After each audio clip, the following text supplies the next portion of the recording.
महिम्नः पारन्ते परमविदुषो यद्य सदृशी स्तुतिर्ब्रह्मादीनामपि तदवसन्नास्त्वयि गिरः अथावाच्यः सर्वा स्वमतिपरिणामावधिगृह्णन् ममाप्येष स्तोत्रे हरनिरपवादः परिकरः अतीतः पन्थानं तव च महिमा वाङ्मनसयोः अतद्व्यावृत्यायं चकितमभिदत्ते श्रुतिरपि सकस्य स्तोतव्य कतिविधगुणः कस्य विषयः पदे त्वरुवाचीने पतति न मनः कस्य न वचः मधुष्पीता वाच परममृतं निर्मितवतः तव ब्रह्मन् किं वागपि सुरगुरोर्विस्मयपदम् मम त्वेतां वाणीं गुणकथनपुण्येन भवतः पुनामीत्यर्थेऽस्मिन् पुरमथन बुद्धिर्व्यवसिता तवैश्वर्यं यत्त जगदुदय रक्षा प्रलयकृत् त्रयी वस्तु व्यक्तं तिसृषु गुणभिन्नासु तनुषु अभव्यानामस्मिन् वरदरमणीयामरमणी विहन्तुं व्याक्रोशीं विदधत इहैके जडधियः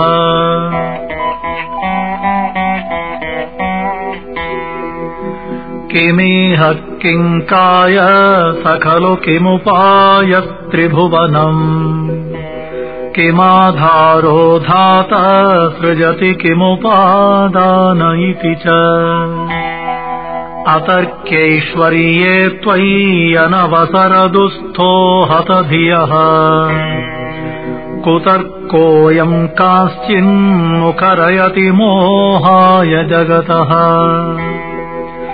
अजन्मानो लोका किमवयववन्तोऽपि जगता अधिष्ठातारं किं भवविधिरनादृत्य भवति अनीशो वा कुर्याद्भुवनजनने कः परिकरः यतो मन्दास्त्वां प्रत्यमरवरसंशेरत इमे त्रयी साङ्ख्यं योग पशुपतिमतो वैष्णवमिति प्रभिन्ने प्रस्थाने परमिदमदः पथ्यमिति च रुचीनां वैचित्र्या ऋजुकुटिलनानापतजुषा नृणामेको गम्यस्त्वमसि पयसामर्णव इव महोक्षकट्वाङ्गं परशुरजिनं भस्मफणिनः कपालं चेतीय तव वरदतन्त्रोपकरणम् सुरास्तां तां वृद्धिं ददति तु भूप्रणिहिता न हि स्वात्मा रामं विषयमृगतृष्णा भ्रमयति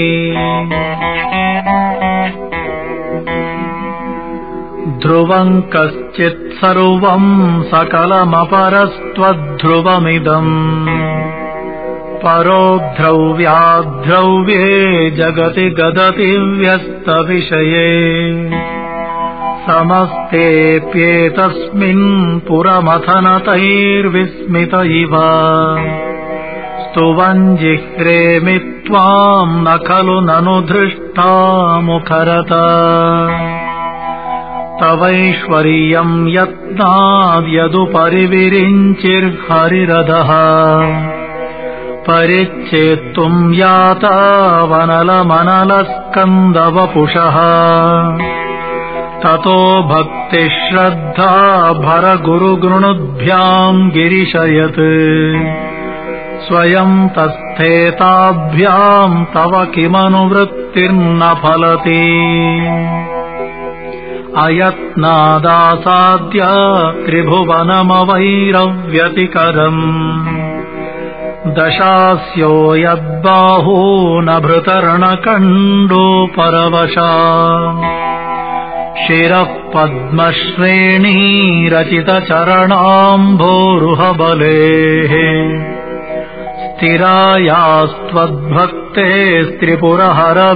स्थिरायास्त्वद्भक्तेस्त्रिपुरहरविस्थोर्जितमिदम् अमुष्यत्वत्सेवा समधिकससारम् भुजवनम् बलात् कैलासेऽपि त्वदधिवसतौ विक्रमयतः अलभ्यापाताले पलसि चलिताङ्गुष्ठशिरसि प्रतिष्ठा त्वय्यासे ध्रुवमुपचितो मुह्यति खलः यदृद्धिम् सुत्राम्णो वरद परमोच्चैरपि सति अधश्चक्रे बाणा परिजनविधेयत्रिभुवनः न तच्चित्रम् तस्मिन् वरिवसितरे त्वच्चरणयोः न कस्या उन्नत्यै भवति शिरसस्त्वय्यवनतिः अखाण्ड ब्रह्माण्ड क्षयचकितदेवासुरकृपा विधेयस्यासेद्य त्रिनयनविषम् संहृतवतः सकल्माषकण्ठे तव न कुरुते न श्रियमहो विकारोऽपि श्लाघ्यो भुवनभयभङ्गव्यसनिनः असिद्धार्तानैव क्वचिदपि सदेवासुरनरे निवर्तन्ते नित्यम् जगति जयिनो यस्य विशिखाः सपश्यन्नीशत्वाम्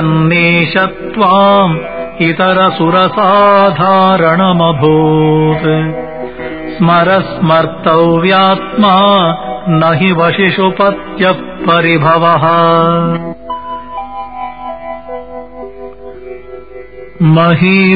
महीपादाघातात् व्रजति सहसा संशयपदम् पदम् विष्णोर्भ्राम्य भुजपरिघरुग्णग्रहगणम् मुहुर्द्यौर्दौस्त्यम् यात्यनिभृतजटाताडिततटा जगद्रक्षायै त्वम् नटसि ननु वामैव विभुता वियद्व्यापीतारा गणगुणितफेनोद्गमरुचिः प्रवाहो वाराम्य पृषतलघुदृष्टः शिरसि ते जगद्वीपाकारम् जलधिवलयम् तेन कृतमिति अनेनैवोन्नेयम् धृतमहिमदिव्यम् तव वपुः रथक्षोणीयन्ता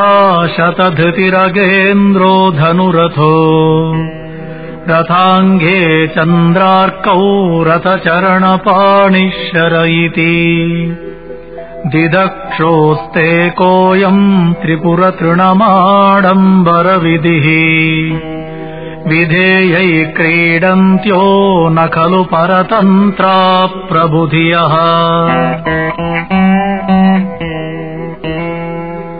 हरिस्ते साहस्रम् कमलबलिमाधाय पदयोः यदेको नेतस्मिन् निजमुदाहरन् नेत्रकमलम् गतो भक्त्युद्रेकः परिणतिमसौ चक्रवपुषा त्रयाणाम् रक्षायै त्रिपुरहरजागत्ति जगताम् क्रतौ सुप्ते जाग्रत्वमसि फलयोगे क्रतुमता क्व कर्म प्रध्वस्तम् फलति पुरुषाराधनमृते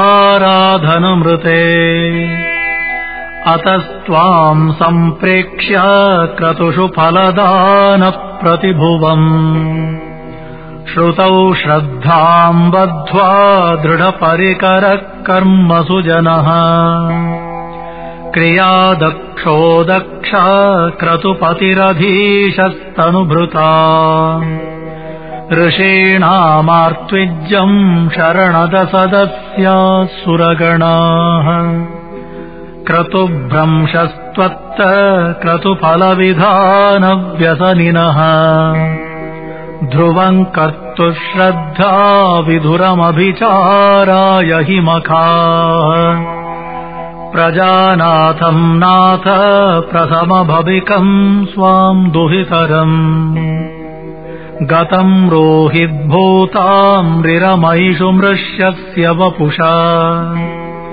धनुष्पाणेर्यातम् दिनमपि सपत्राकृतममुम् त्रसन्तम् तेऽद्यापि त्यजति न मृगव्याधरभसः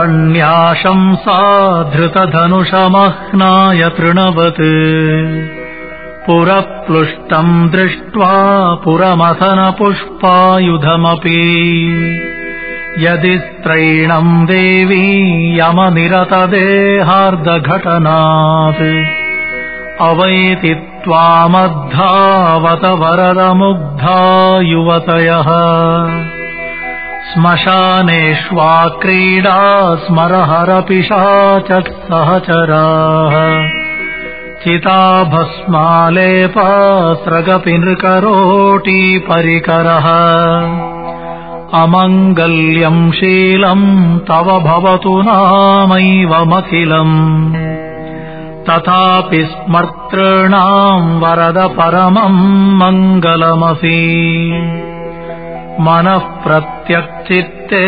समिधमवधायत्तमरुतः प्रहृष्यत् रोमाण प्रमदसलिलोत्सङ्गितदृशः यदा लोक्याह्लादम् हृदयिव निमज्जामृतमये ददत्यन्तस्तत्त्वम् किमपयमिनत्तत् किल भवान्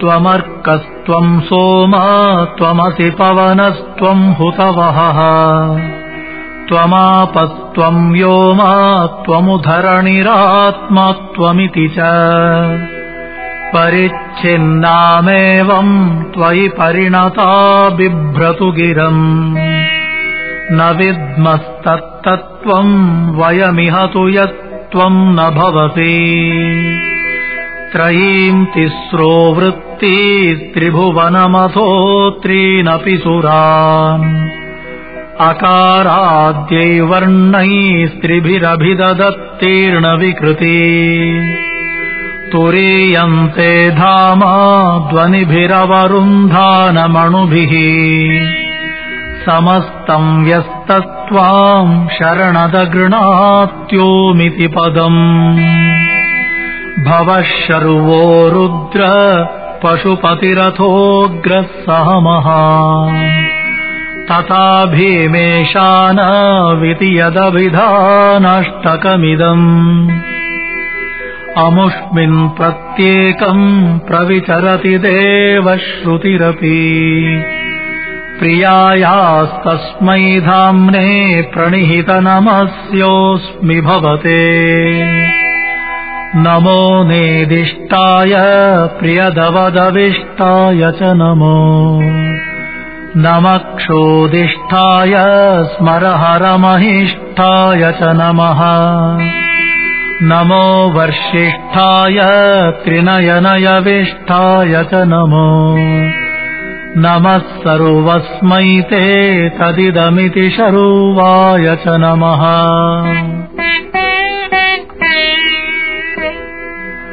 बहुलरजसे विश्वोत्पत्तौ भवाय नमो नमः प्रबलतमसे तत्संहारे हराय नमो नमः। जनसुखकृते सत्त्वोद्रिक्तौ मृडाय नमो नमः। प्रमहसि पदे निस्त्रैगुण्ये शिवाय नमो नमः। कृशपरिणति चेत क्लेशवश्यं क्वचेदम् क्व च तव गुणसीमोल्लङ्घिनी शश्ववृद्धिः इति चकितममन्दीकृत्य माम् भक्तिराधात् वरदचरणयोस्ते वाक्यपुष्पोपहारम्। असितगिरिसमम् स्यात् कज्जलम् सिन्धुपात्रे सुरतरुवरशाखा लेखनी पत्रमुर्वी। लिखति यदि गृहीत्वा शारदा सर्वकालम् तदपि तव गुणानाम् ईशपारम् न याति। असुरमुनीन्द्रैः अर्चितस्येन्दुमौलेः ग्रथितगुणमहिम्नो निर्गुणस्येश्वरस्य। सकलगुणवरिष्ठः पुष्पदन्ताभिधानः रुचिरमलघुवृत्त्यैः स्तोत्रमेतच्चकार। अहरहर नवद्यम् दूर्जटे स्तोत्रमेतत् पठति मरमभक्त्या शुद्धचित्तः पुमान्यः।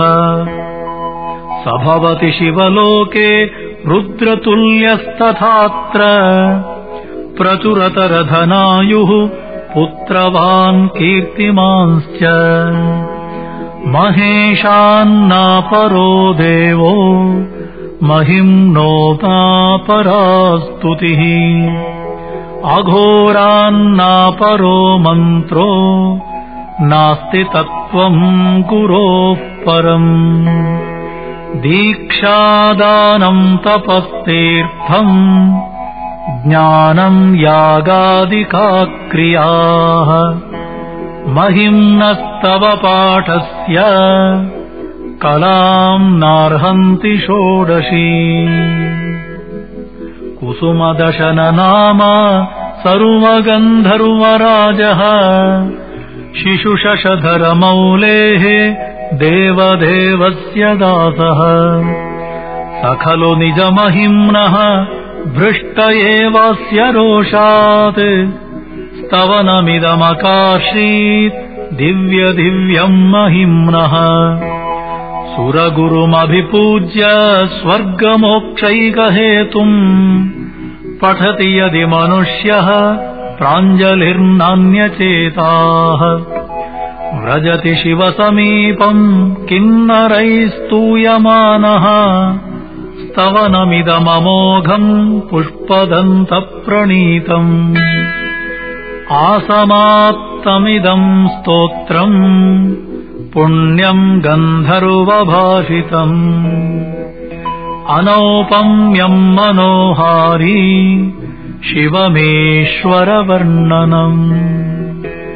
इत्येषा वाङ्मयी पूजा श्रीमच्छङ्करपादयोः अर्पिता तेन देवेशः प्रीयताम् मे सदाशिवः। तव तत्त्वम् न जानामि कीदृशोऽसि महेश्वर। यादृशोऽसि महादेव तादृशाय नमो नमः। एककालम् द्विकालम् वा त्रिकालम् यः पठेन्नरः सर्वपापविनिर्मुक्तः शिवलोके महीयते।